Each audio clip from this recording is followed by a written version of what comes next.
Hey. Yo, what's going on, everybody? Welcome. We're so glad to see y'all, and thank you for tuning in tonight to the MJB Music with JB podcast. I'm Mario J. Brown, singer, songwriter, and CEO of MJB Music. And I am James Buford, a.k.a. Pastor James, a.k.a. Musician James. Although there's a guitar behind me, I don't play a lick, a.k.a. I'm the CMO. Inspiring musician. Yeah, inspiring guitar player, that is. CMO of MJB Music. Glad to be here on another episode. Yeah, listen, we won't waste your time tonight. It's going to be awesome. We started this podcast to bring you everything music, education, and culture.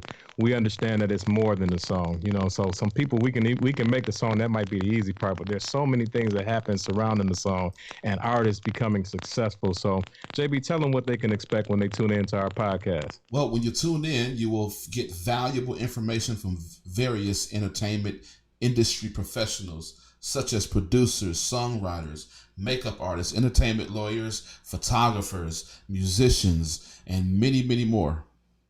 Yes. So I've been blessed, man, to just grow some relationships throughout the years with some industry professionals that have been doing this for quite some time, man, and have been successful. We've had guests on here that have worked with the likes of Chris Brown, Usher, Whitney, Mary J., Fred Hammond, just on both sides, gospel and secular. And tonight is no different, man. We have a special guest tonight, and we'll talk about him in a minute. So we value your time and your attention. Today's topic of discussion is what's really going on in radio land. What's really going on? Right. So let me just read this quick bio. Reggie, smooth as butter Brown, was raised in Milwaukee, Milltown. He was inspired to work in radio from the on-air personalities that made appearances at his high school. As an adult, Reggie loves making those same school appearances that supports educational causes. He graduated from St. John's University with a degree in communication and film. How many of y'all knew that? Reggie Brown has used his influencer platform to endorse big retail businesses such as Metro PCS, Cricket Wireless, McDonald's, and more. But JB, before we talk to my man Reg, let's just let me know what's going on in our culture. What's the news flash moment of the day? Well, I don't know if it's a news flash as much as it is some more gossip. Well, not really gossip. Lord. I know. Here we go. So Will Smith answered back with his clapback record. Yeah, and I don't know if you heard it, but for a clapback record, I mean, okay, if you into rap. Like, I know I used to be heavily into rap, and I still love rap to this day. But when you listen to a clapback record, you expect somebody to clap back. Will took the high road, and I don't know. It's to be determined what you think about it. I don't know that I've heard it. I heard about it, and I heard that it was anticipating, that it would come. But if we know Will Smith, he's a lyricist, so I'm sure he was very strategic in what he had to say. And very strategic. Yeah, I can't wait to check it out, man. But yeah, that's a story that's probably going to continue for a little while. It's hot right now. It's hot. Right. It's hitting the circuit hard. Yes, sir. But yeah, without further ado, man, we don't want to waste you all's time. We want to welcome our guest, the one and only Reggie, smooth as butter Brown. Let's welcome my brother. Thank you for joining us, Reggie. What's good? There he is. There's that applause. I was looking. First of all, I need to be playing tambourine on that intro, man. I play tambourine. You play that too? Oh, yeah. Man. We didn't know. We're going to have to give you a spot the next song, man. We got to make some room for you, bro. It's all good, man. Let me let y'all know this is a great thing you guys are doing for the community and everybody, man, watching. This is real good for the culture as well. So keep doing what you're doing, brothers. Yes, sir. Appreciate it. Well, yeah, man, we're going to get right into it, man. I want to start off with a few questions just to kind of just dig a little bit and just, of course, speak from your heart, man. The people want to know you a little bit better. And, so some of our listeners are not familiar with you. So I want you to kind of just, first of all, just talk about how did you get to where you are? Just talk about, from stage one to right now. So what were some of the steps that you took to get to where you are? Wow. In a nutshell, I lived on the east side of Milwaukee, way back in the day. And I used to listen to a guy named Dr. Bop on the radio, WAWA. That's when AM used to be hot. And he was rapping before rap existed. And I used to want to be like him. He would say stuff like, I'm a chick chaser and a money waster. From Whitefish Bay to Cudahy. You know, he wasn't even from Milwaukee, but he just killed it. And man, his name was Dr. Bob, legendary. I just wanted to be like him, man. So back in the day, Milwaukee Public Schools, they had specialty schools. All the high schools were specialty. So I went to Riverside. That was my home school, but Marshall was the school for broadcasting. So in my junior, senior year, if you maintain a B average, you can go to 2 schools at once. So I went to Marshall in the morning, Riverside in the afternoon. Marshall was where I learned film and radio, first semester radio, second semester film. And from then on, went to St. John University, got back from New York, and I was just mad because Milwaukee was so slow after being in New York. You know, I was like, dang. So I took a job offer to go to Chicago. I was in Chicago, came back here 2 years and went back to Chicago for another 4, went to St. Louis for 9 months, and I've been back in Milwaukee on V100 since November 2nd, 1998, and here I am right now. Wow. 98. Yeah. That's some history right there. I'm sure it's a lot of stories you can tell us. You done seen it all. Man, seen it all I need to write a book. I'm sure, man. But I'm sure you get this all the time. Reggie, I got this hot new record. I need you to play. What's your typical response and why? What's your typical response to that question? You know what? We back with a show on Saturday nights called Heat from the Street. It's where we play local artists. We'll play, when we had Promise on, he was playing 5, but me and Bree, I'm helping her out with her show. We just played 2 new artists. You know, back in the day, and I'm talking back maybe 6, 7 years ago, a programmer or a music director would hear a song and say, hey, that's a hit. I'm gonna put that on the radio. But these days, if you can read a computer, if you can read, research, you can program a station, period. Mm-hmm. Every song on V100 and every other station around the U.S. is researched. We have a company, have a company called MediaBase. I work for iHeartMedia. Okay. iHeart liked this company so much and depend on it that they bought the company. Wow. So with MediaBase, I can go to any song that you hear on the radio. I can tell you how many times it played on our station, how many times it played on other stations, how many spins it got during a week, who really liked this song, Black people, white people, the age groups. MediaBase researches and breaks down every single song. I can tell you where it's moving at on the chart, going up or down, and that's what we rely on. That's what iHeartRadio PDs rely on. I hope I ain't spilling my secret to other stations, but yeah, that's what it is. So when it comes time to add a song or 2 or 3 every other week, we look at research. It's all about research. Normally in the top 30, those are songs that are added on the station, but the top 20 are guaranteed. They got to be on your station. So that's the way radio is these days. It's a different ball game. It never was like that before, but now with research and computers, it's like that right now. So anybody can program a station. All you got to do is read research. That's it, period. If like songs like, I heard Tish on last night on the last podcast, and she was amazing. She broke it down. MediaBase can tell you how many times a song has been streamed, how many downloads it got, who's listening to this song, what age group is listening, and we want to play those songs that are in the top 20, 30, but the top 5 songs are our power songs. And you might hear High Fashion, Ballin', The Box, all of those songs, they're power songs. Future, Drake, Life is Good. Those are the songs that are on the top of that MediaBase list. Those are the songs you might hear every hour and a half, hour 20 minutes to every hour 40 minutes. So those are power songs. That's the way the game is played these days, bro. Wow, wow. What's the demographic of V100 now, and has it changed over time? Like what's the age frame of like your average listeners? Every hip hop and R&B station around the country, including V100, back in the day, our target demographic was women 18 to 34. But now, since the game has changed so much, it's persons 18 to 34. So if McDonald's, Burger King, Chevy, Toyota came to V100 and said, hey, we want to spend $100,000 a month. Let me see your ratings, persons 18 to 34. If we're not in the top 5, they are not spending a dime. So everything is all about money these days. Wow. They're spending nothing. So they're moving on to the next.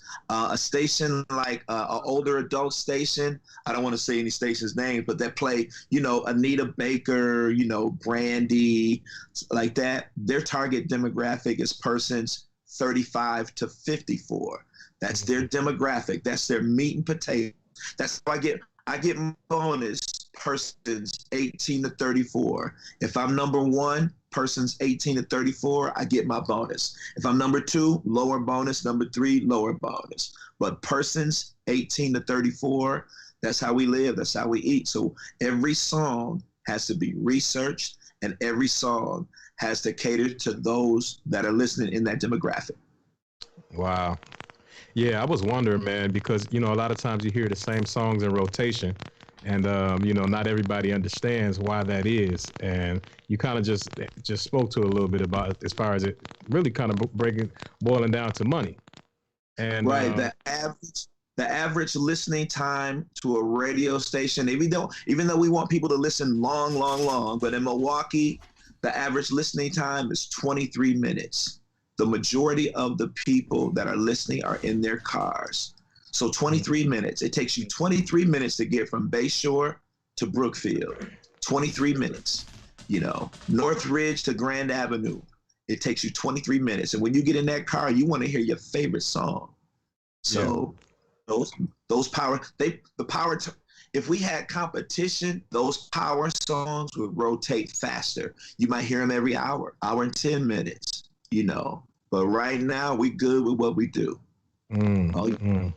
I wonder how it affects you as a consumer as well. Like, you got to be well, versed in the music that you listen to, because, you're seasoned. You we ain't as young as we used to be. So I'm wondering, how do you do you appreciate the music that's out now, or is it more or less you doing what you need to do because it's what you have to do? Man, this music keep me young and thugging. Man, I'm thugging, man. But, the music, I like it. I love it. I love the music myself. My favorite group is Cameo. So I love Cameo. I love Earth, Wind, and Fire. I love Outkast, the classics. But this new stuff, there's some artists that I really do like. Some of this stuff sound the same, if you ask me. A lot of it do. But there are some artists with catchy hooks that I really like, So high fashion, hey, I like to see women make the radio station. Yeah. And if they're in the club, they're dancing, they're the first ones to dance. So whatever makes them happy, that's what made me get back into DJing. Whatever makes them happy makes me happy. So what it's all about. Yeah, that's good stuff, man. We're going to dig a little bit deeper, man. So everybody has those times where we question ourselves or the path that we're on. I want you to just think for a moment and maybe take us through a tough time, a rough patch, when you had to dig deep, just to kind of find strength to continue on the journey that's got you to where you are. Well, something just happened this year. My boss came to me on January 13th. She said, iHeart's about to make some cutbacks. Yeah. And I was like, really? She said, but it shouldn't affect us. I said, hey, all right. So I just signed this deal with iHeart, and my contract was due to end December 31st, 2020. So the very next day, January 14th, I'm brushing my teeth, and watching Stephen A. Smith. And he does a radio show in New York. And he got on the radio and said, man, iHeart just cut me. They cut 1,200 people around the U.S. They just cut me. They called it Bloody Tuesday. They just cut me. And I was like, dang. And I was brushing my tooth. Then all of a sudden, my phone rang. And it was my boss, Bailey Coleman. She said, Reg, before you go on the air today, come in and talk to Colleen, our GM. And I said, what is this about? She said, Reg, just come in. I said, are they cutting me today? She said she lost it and said, come in. So I came in and I sat down with Colleen and she had something to read. And she was like, well, due to cutbacks, iHeart is cutting back and we're going to have to cut you. And I was like, okay, cool. Because I knew they were still going to pay me. And we had a guy named Promise who we were training to be my successor. So I was like, cool, Promise get his job early, cool. She said, well, we cut him too. And I'm like, oh, wow. What? So every iHeart station had to do some cutbacks. And we were number one. We both were number one. We got our number one bonus and everything. We couldn't understand. So I was off the air for 2 months, still getting paid though, off the air 2 months. And I was just thinking about, what am I going to do? This could happen. I have an advisor I never met. She lived in Pittsburgh. She sell $1 million houses. She told me never depend on radio. And I just kept thinking of her every day. What am I going to do? Am I going to buy some property? And finally, Bailey Coleman, I'm not going to go deep in her story, but she got punked around a few times too. She got an offer to go to New Orleans and she called me and said, hey, Reg, I'm about to leave. If you want your job back, you got to be the program director.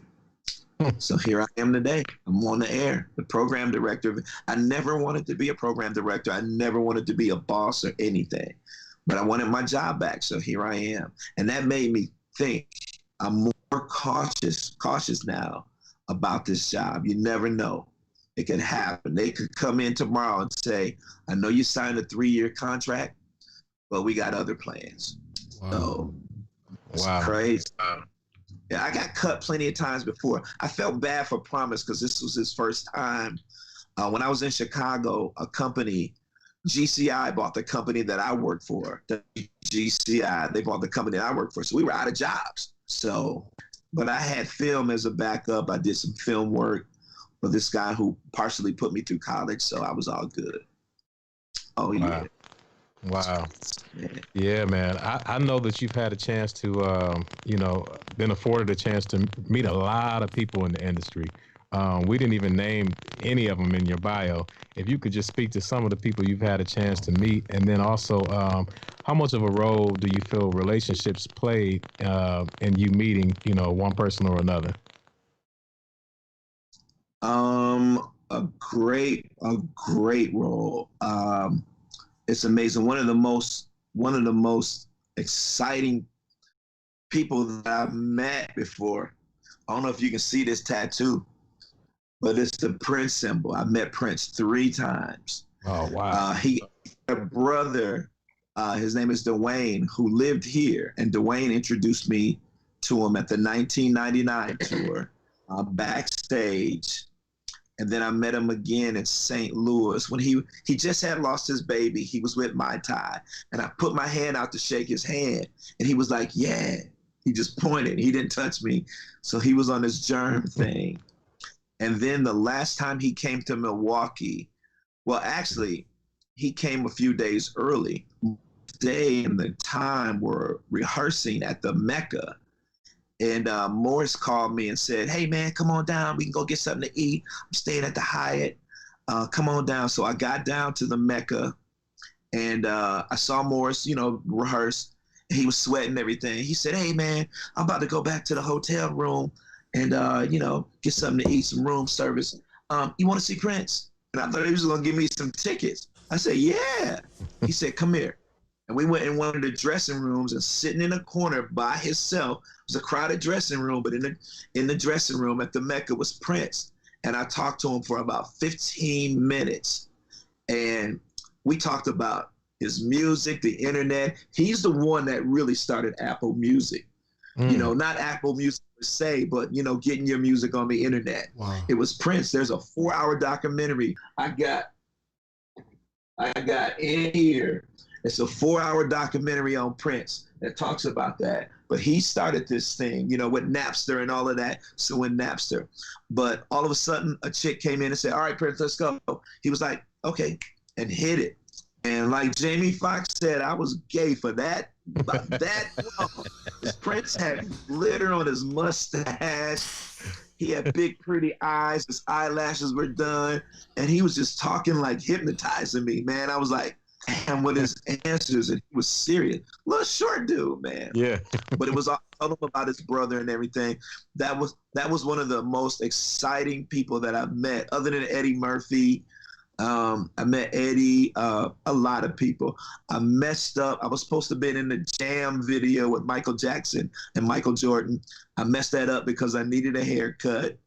I was late to the shoot. The police wouldn't let me on. So that was crazy. But I met quite a few people, man.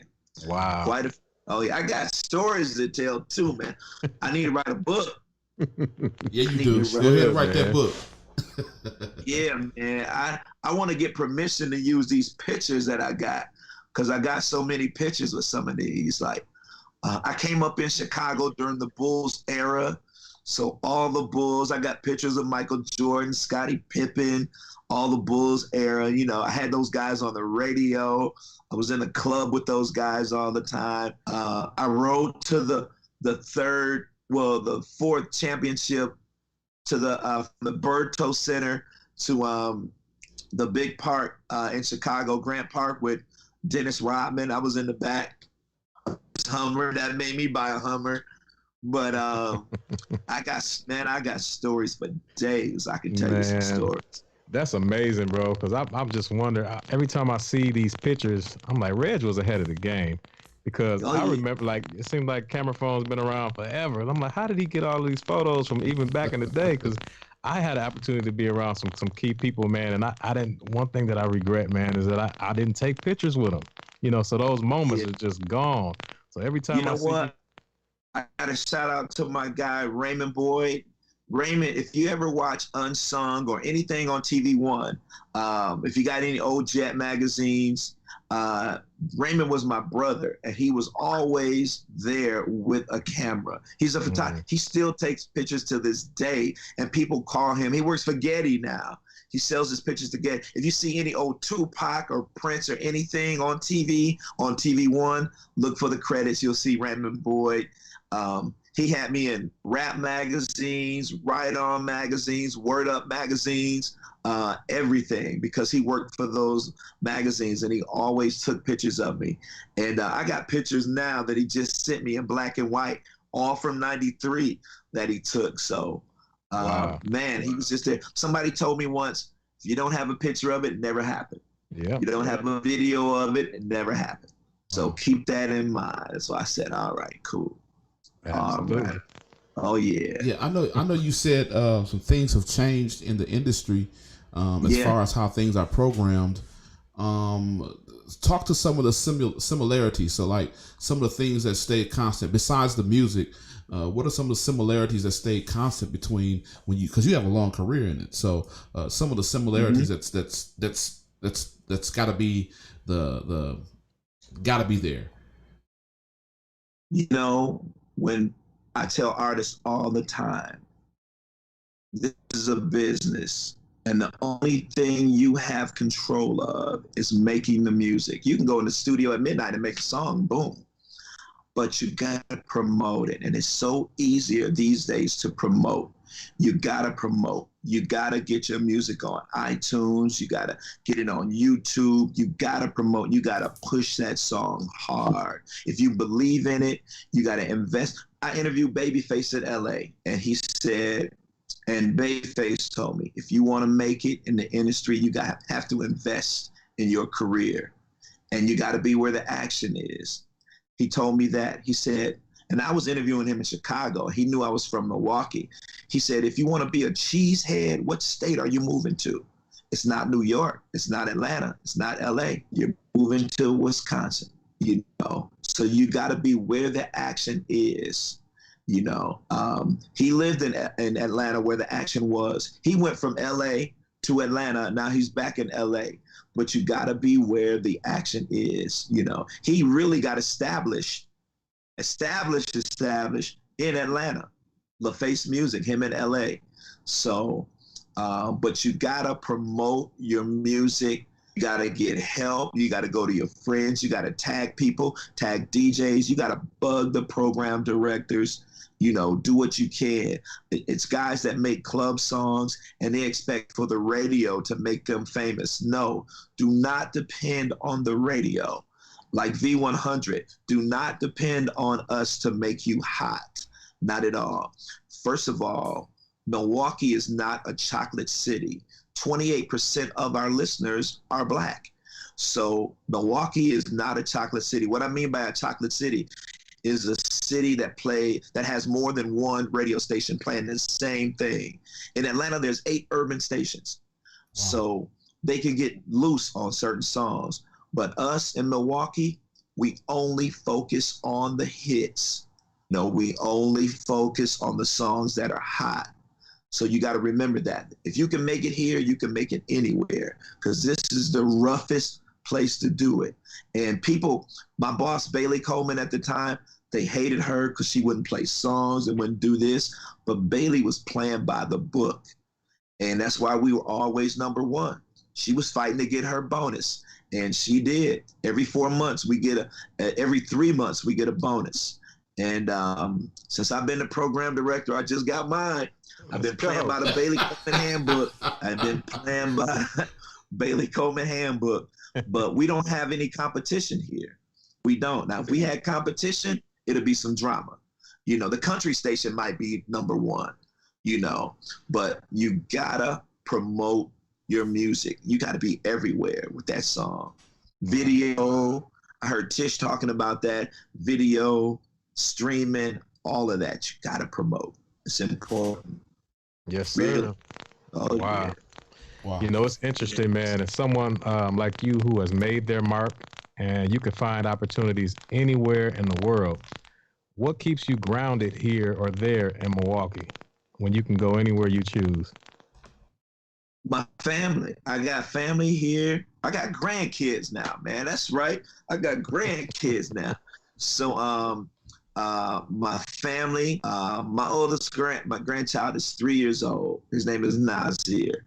And I want to see him grow. So radio is not what I want to do forever. I got plans for Milwaukee. I want to bring something to Milwaukee that we haven't had here since '84. It's not a restaurant. It's not a club. I just want to do something for Milwaukee and live on from there. I want to retire in that game. I can't tell you what it is yet, but it's going to happen. My advisor told me I need something. She told me in December that I needed something other than radio as a stable job. And she was right, because I lost my job in January. You know, she said radio wasn't stable, and she was right. And I didn't tell her. I don't even know if she know I got laid off, but I'm back in action right now. So I love Milwaukee. This is home. I've been on the radio since 81. Wow. Here in Milwaukee, back and forth. So been on the radio since 81. So this is just home for me. You know, I don't want to go nowhere else. They offered me other cities to do. It's called voice tracking, and other jocks on our stations do it. They can be in 10 cities at one time. Wow. And I don't want to do that. I just want to be here in Milwaukee. I want to be famous here in Milwaukee. I hear you. That's awesome, man. That says so much about you, man, and your character and your love for the city. And it's awesome, man, that, you know, good people like yourself can still be there and make noise and, you know, give Milwaukee something to look forward to. So y'all continue to show Red some love. The one and only, man. Nobody like him. But, you know, what's one thing that interests me, I'm sure that there are days when your energy level changes. You know, we don't always wake up feeling the same way every day. So how do you manage to keep that same energy live on the air that we hear every single day? Like, does Reggie have bad days? You know what? And in my contract, it's called personal days. I got vacation. I got a month of vacation days. I got sick days, and I got personal days. Sometimes you don't feel like being Reggie Brown. You just upset. Something might have happened. Your car might have got hit or something, and I just don't want to go in.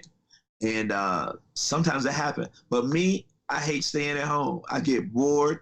My game of choice is Call of Duty. And when I finish this thing with y'all, I'm about to get on my headphones and light this big TV up right here, and that's all I play. It's Call of Duty. That clears my mind. I turn my phones off, and I'm online cussing with people and little kids and everything. That's what I do. That's free. That's what I do in my spare time. That's my spare time, man. Yeah, and I think I was asking too because get together song or something. You know, we got guitars and everything. I can play one string. And you just got an MPC, so yeah, you're making beats and stuff now.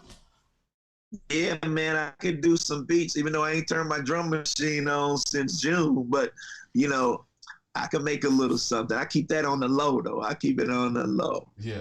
Oh, yeah. I sold one beat in my lifetime. I sold a beat, oh, man, I want to say in 2006. And the dude I sold it to, I went to the studio with him and everything. And 2 weeks later, he went to jail. He went to jail. He's still in jail now. So it's crazy. Wow. Only beat I ever sold for $1,000, man. I was happy. I was like, whoa.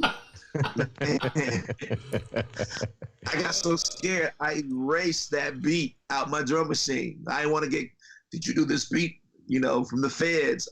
No, sir. I erased it, dog. It's crazy. That beat could have changed your career, man. Yeah, man, but no, he can have that. He paid for it. It was his. I lost it. It's gone. Yeah. Man, real quick, I want to shout out some of the viewers that's online right now. Miss Collins, Calvin Jameson, Demetrius Hawkins, part of the family, DeMar Lewis, Jackie Holland, Kevin DeHunty, Cedric Williams, James Stewart. We see y'all out there, man. If y'all have any questions for Reg, make sure y'all go ahead and type it in the chat. Feel free, man. That's what we're here for. Yeah. So, man, you know, I know that you were doing a lot of club promotion as well. And so I would see you running. I would catch you in and out the barbershop, man, here and there. And I used to wonder, like, man, what type of grind must it take to be Reggie Brown? Like, how do you take us through a day in the life of Reggie Brown, a busy day of yours, man? Okay, these days, since March 16th, it's changed. All of that's changed. But before June 13th, before I got let go, well, when I got let go too, I was in the clubs 3 to 4 nights a week. That's where the action is. That's where the music lives. The culture's there to see what's going on, to hear the music. It's some songs in clubs that are not even on the radio. And that's where the money was for me. I was making 3 to 5 a night in the clubs. So that was the I hope Uncle Sam ain't listening. But that's where the money was. That's where the money was. That's where the action is, you know, and I want to be where the action is, you know. Yeah. So I used to get frustrated with DJs that were whack and that were garbage. So I started DJing again. I came out of retirement for the 4th time, you know, to start taking their gigs. So, you know, to show them how to do it. But back then, I would get up. Sometimes I would go swimming because I like to stretch. I don't really work out a lot, but I would go swimming, and that's a good workout for me. I would go get my hair cut, come home, shower, go to work, do my commercials after work, eat, go to my parents' house, you know, take care of them, then get ready for the club. But these days, oh my God, oh man, 8:30 ideation in the morning, on the phone, everything is by, we got Teams. It's like Skype. It's like Skype, but we call it Teams. And 8:30 ideation. Well, Reg, what do you think about this coming up and so and so? And this, go home. Go to work. Reports due and all of that. Weekly reports, monthly reports. You know, make sure the imaging is right. Make sure the contesting is right. then get on the air, then do my commercials. It's crazy these days, man. But I'm blessed to be in the game. I'm happy. So I'm alive and kicking. I'm on top of the dirt. The dirt ain't on top of me. Yes, sir. Yes, sir. Oh, yeah. Wow, man. It seems like, these positions, especially when you get to the PD position, it's not a high turnaround. So how likely is it for someone who may be trying to work their way up to get to that position? Do you have any advice on, with a path that somebody that might be listening say, hey, I'm starting out as a DJ, but I wanted to tune in tonight to check out Reggie Brown's story to maybe see if I can get some tips on how I can get to where he is? Yeah. Something I used to do. I'm a lover of all different types of music genres. I will blow you away with my collection. And what a guy, his name was Larry the Legend back in the day, way back in the day when I was in high school. He said, just pay attention to radio. Pay attention. It doesn't matter the format. Pay attention to it. Listen to what they're doing. Listen to the jocks. And if you can intern, internships are hard these days to get, but intern anywhere, wherever there's a mic, radio station. I've worked at country stations. I've worked for the school board station as an intern, and a jazz station. I've done it all. And that helps you, watch the program directors and what they're doing and how they're programming the stations. So all of that helped me out. When I was in high school coming up, I used to intern for this guy named O.C. White, who was a legend here. And I never got paid any money. And folks have it so easy these days. My job back then was to catch the bus on Saturday mornings from the east side of Milwaukee to 128th and Blue Mound. Even though I didn't take the bus to 128th and Blue Mound, I got off at 124th because there was an open pantry there. And this is at 7-something in the morning. I had to go to open pantry to make sure that jock had some donuts. So then I would walk the other 4 blocks, go in the station, put his donuts in the studio, make his coffee, and he would come in 10 minutes before he go on the air. I would set up his music, because back then we played records, So I would set up his music from the log for 2-3 hours, pull all of his commercials, and then if I'm lucky, I get to wash his car. And he had a big Lincoln Town car, a big Lincoln Continental, 4-door, long. And my job was to wash his car. Maybe I would get some records to take home. And at the end of that, he wouldn't take me all the way home. He would take me somewhere close to my house where I could catch a bus to get home. So rest in peace to O.C. White. I learned from him as well. Like I was telling his son last night, you couldn't come through Milwaukee. I don't care who you were, the OJs, Earth, Wind, and Fire, B.B. King. You could not come through Milwaukee without coming through O.C. White. And he was legendary, man. He was a great guy. And I learned from him, and I learned from a lot of other DJs too. Jerry Smoke and B, Steve Haywood, who has a station in Atlanta and North Carolina. He's from Milwaukee. I learned from those guys, man. Those guys taught me well, man. Yeah. Taught me well. So here I am today. Pay attention. Find someone to intern with, to just follow, and it'll help you. You'd be surprised. Really be surprised. Yes, sir. It's good information. Oh, JP, yeah. you had a question for him? How much of it? I know you gotta love music, but it sounds like you gotta love just because some people have their favorites, right? They're a jazz head. They're gonna listen to jazz, right? But it sounds like you have to have a diverse palette of music to really enjoy music and to be comfortable. You talk about working in country and different other arenas. So speak to that a little bit. How does your love of music broaden, or do you have a broad love of music? A great broad. You'd be surprised. Well, I was born in Goldsboro, North Carolina, tobacco country, farming country, and I grew up on a farm.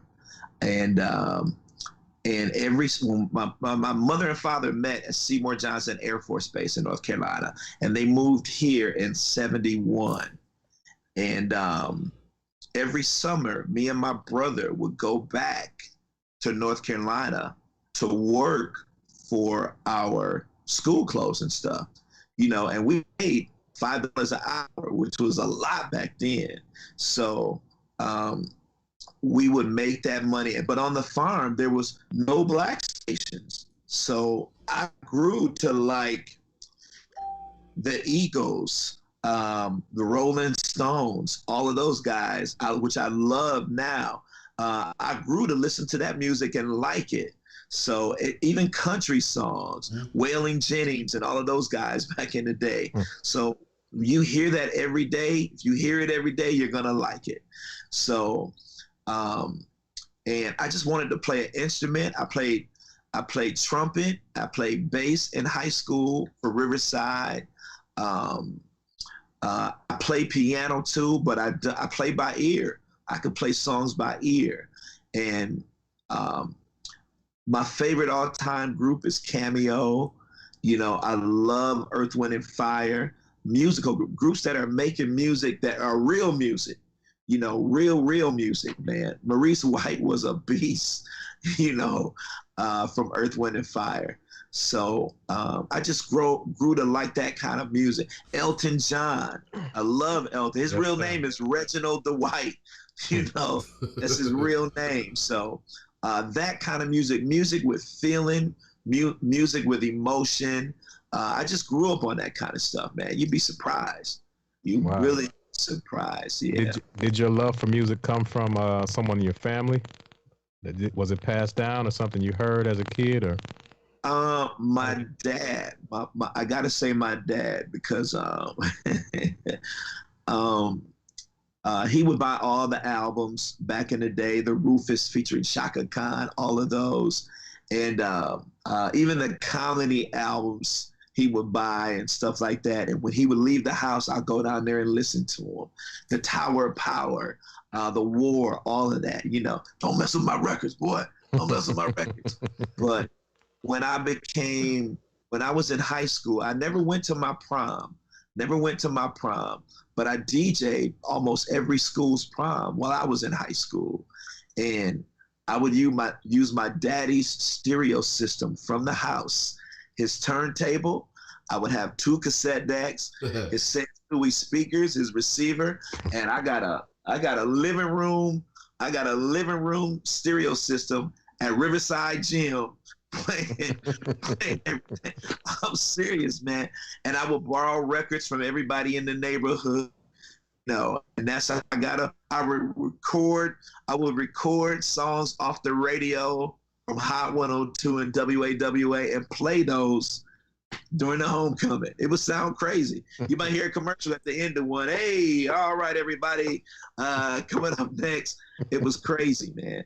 So I was destined to do this. When I went to Marshall in my senior year, they would take me out of school to go do Washington or Custard's noon-hour dance, So, and I got paid too, which was good. So I never went to my prom. I DJ'd our prom. Wow. All the schools too. So music is my That's what's up. Yeah. That's what's up. Hey man, you got a couple questions that came in. The first question says, was Reggie at the Mecca in '94 when the Pac situation happened? Oh, that's a good question.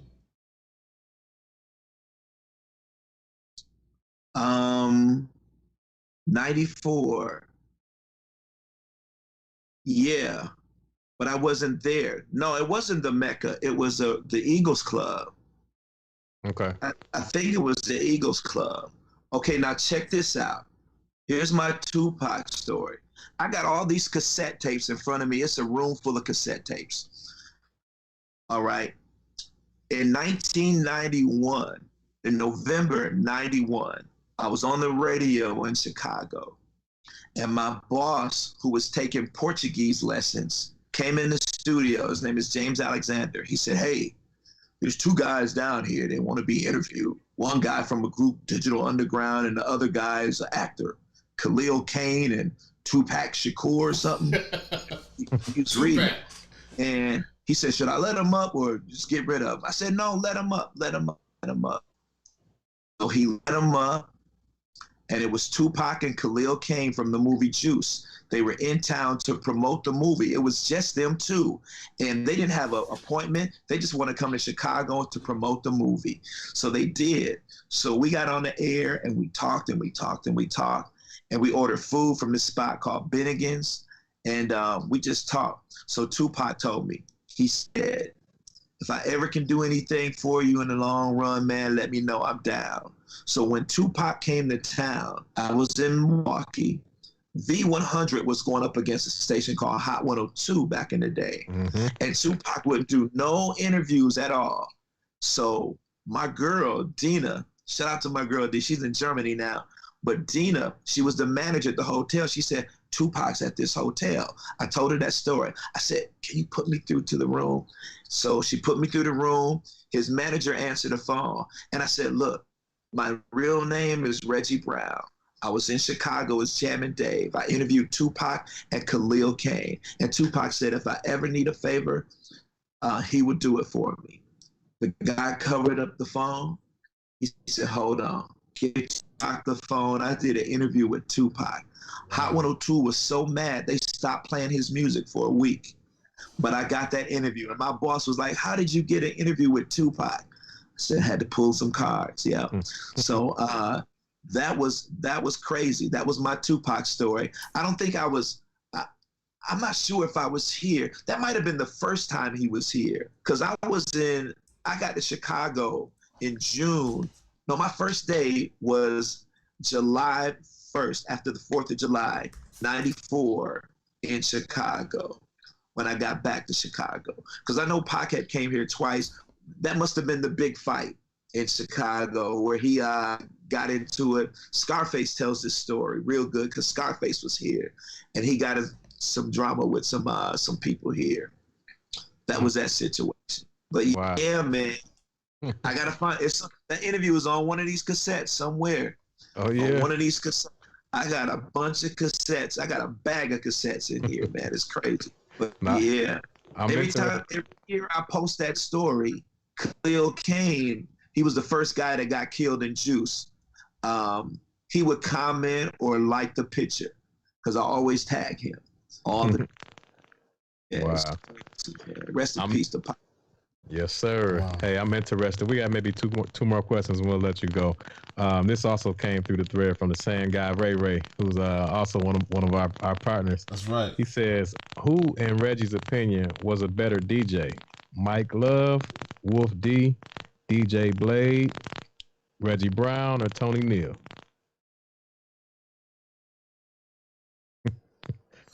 How do you answer that question? Right. That's a tough one. Because me, I didn't care about DJing. I just wanted to play the hits. I would play the hits. Playing the hits made me look good. So I would play the hits. I really, really like Mike Love, which is Fresh G. And I really like Doc B. Tony Neal got one heck of a record collection. And he goes to different genres too. But you see a better DJ, man, right now, my favorite DJ right now is DJ O, hands down out of everybody, DJ O. But I like Mike Love, which is Fresh G. Dope. Now my favorite overall now is DJ Jazzy Jeff. Don't play. That's my dude. That's the second time his name came up. Yeah, man, that's my Dex dude. Talk about him? That's my dude. Yeah. Wow. Yeah.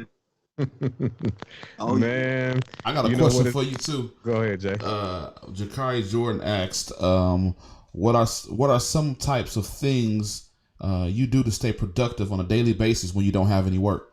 I guess in COVID-19, right? Yeah, Call of Duty, my drum machine, my keyboard. What, man? Don't play now. Don't play. Let them know, Red.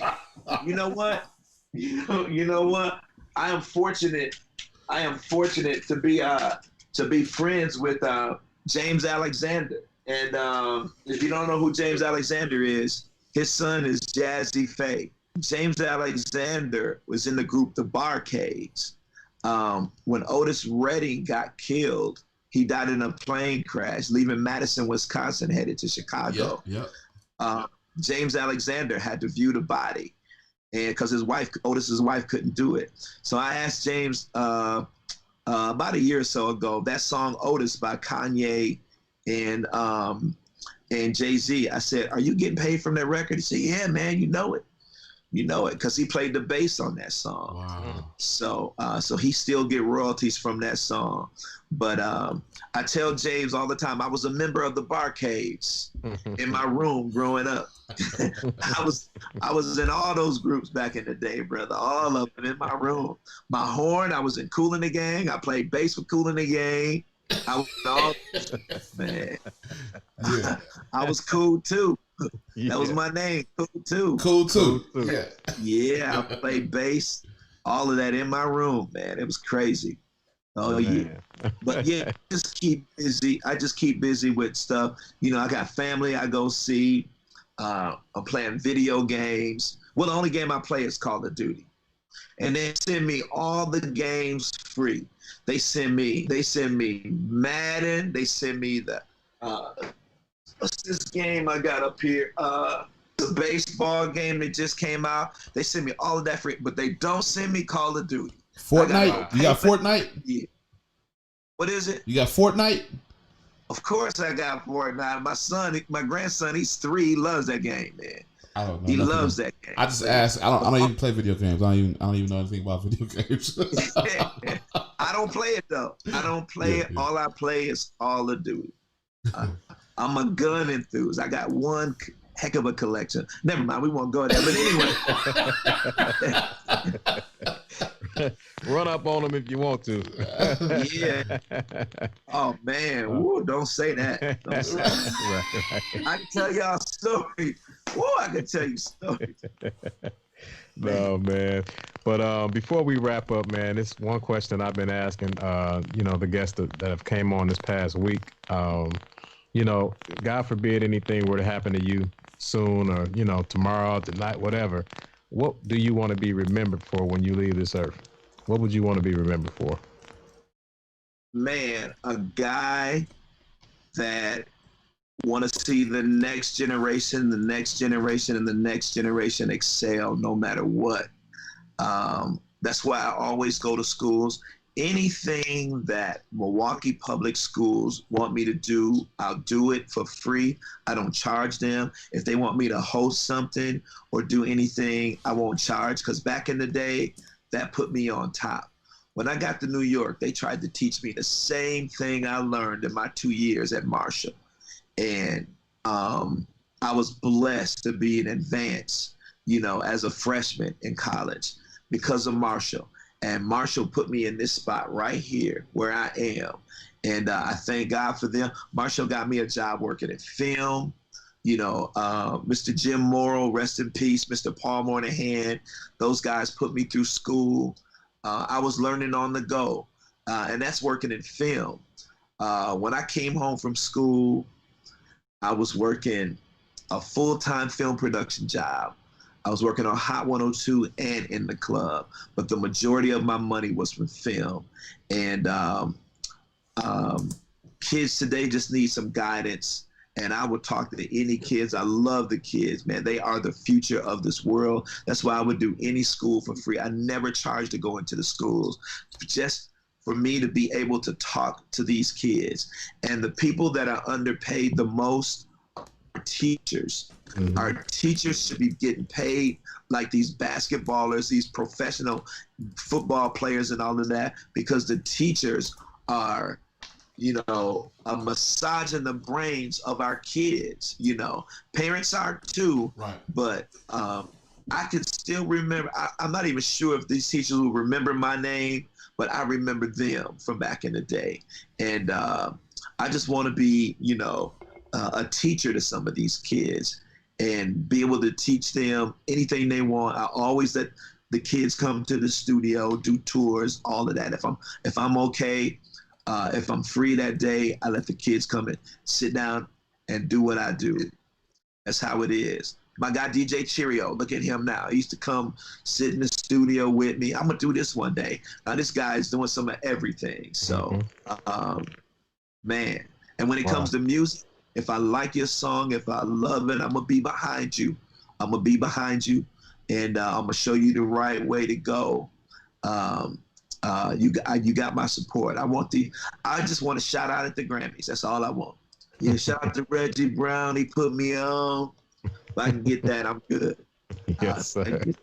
Good, man. Yes. Man, that says a lot, man, and that's something awesome to be remembered by. Like you said, man, our children, they are the future, man. And as cliche as it is, you know, it's awesome that you'll go back and kind of give back to our youth. So, you know, that's what keeps your legacy alive. So, shout out to you for you know, for your heart to give back. You know, that's not something that everybody has a heart to do. So, appreciate you for that. Not only that, man. You know, I want to personally thank you for the support that you've shown me throughout the years, me and my son, Bailey Coleman, Melvin Hood, the whole V100 family. There's been times, man, when I'm not in town and, you know, people say, I heard your song on the radio. You wouldn't even tell me that it would be played, especially, you know, during the Christmas time, man. That joint was, you know, I don't forget that, and I don't take it lightly because I understand how challenging and difficult it is to even be in that position. So I thank you, man, for being who you are, you know, always being genuine. Every time I see you, you're the same way. And you still answer my calls, and I appreciate it, bro. I really do. That means the world. It's all good, man. You said we was going to be on 30 minutes. I'm hungry. You didn't send no chicken wings no way, man. I ain't got no Tahitian tree. I know y'all heard my stomach growl. It's all good, man. What I like about you is you're consistent and you're professional. I get some stuff now, some raggedy stuff. I get raggedy. Hey, Reg, I just made this, man. What you think? Dude, you using somebody else's beat, you cuss, and it sounds muddy. But you're clean, you're professional, and it's hard to find guys like you. I think they're learning these days. But and you got good music too. Your song, you can sing. You can sing. Appreciate so me and Mark Harris, my barber, who I'm starving for. And we talk about you too when we in the chair, man. You one of his favorites too, man. So that's what's up. That's my brother, man. Both of y'all, appreciate it, man. I say we put an album together, man. I play that tambourine, man. You can get some of that tambourine. I got maracas. You got all of that. I'm definitely gonna give you with the bands back in the day. I want to know what you got.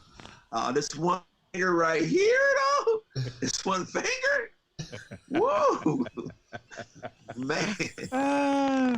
That's what's up, man. Well, we're not gonna hold you up anymore, man. Thank you for your time and you know, just lending us your wisdom, expertise, experience, man, on this platform. I'm sure our listeners have enjoyed you as much as we have. And you know, this podcast is pretty new for us, but we're definitely growing it. So when it's uploaded, we are on Apple Music and, you know, a lot of different other platforms as well. So I'll make sure I get it to you. But again, thank you, bro. Congratulations on this. Again, y'all, both of y'all, man, this is wonderful. Y'all getting the industry vets in here doing stuff. Congratulations to both of you. Thank you, sir. Thank you. Appreciate it. Yes, sir. Well, James, we done did it again, brother. We done did it again. Yes, sir. Another one bites the dust. Yes, sir. Yeah, I appreciate you, bro. Thanks for all the work that you do behind the scenes, man, because I definitely couldn't do it without you, man. That's my tech guy, my co-host, my right-hand man, the CMO of MJB Musik. Yeah. We're doing some big things, you all. So make sure you stay tuned to what's going on with us and continue to share, continue to like, and just support this platform. Subscribe. You know, the numbers are going up. We appreciate it. We see you. The engagement is going up, and that's what it's all about. We want to help each other because God created us to need one another. So we're just here to be a blessing, man. So we thank you all for just tuning in tonight and every night. We appreciate you. And tomorrow, man, we got a special guest. We're gonna be talking to a makeup artist by the name of Keisha Roper. Yeah. If you all don't know Keisha Roper, you're in for a treat. She's not only a beast at what she does, but personality wise, she will light up a room. I'm telling you, just like her husband, C-No. So it's gonna be a fun show tomorrow. But again, JB, if you want to take us out, man, that's all we got for tonight. That's all we got. We out, y'all. Thank you again for tuning in. Be sure to tune in tomorrow, same time, same bat channel, same time. Yeah, we'll see you tomorrow. We out. Holla.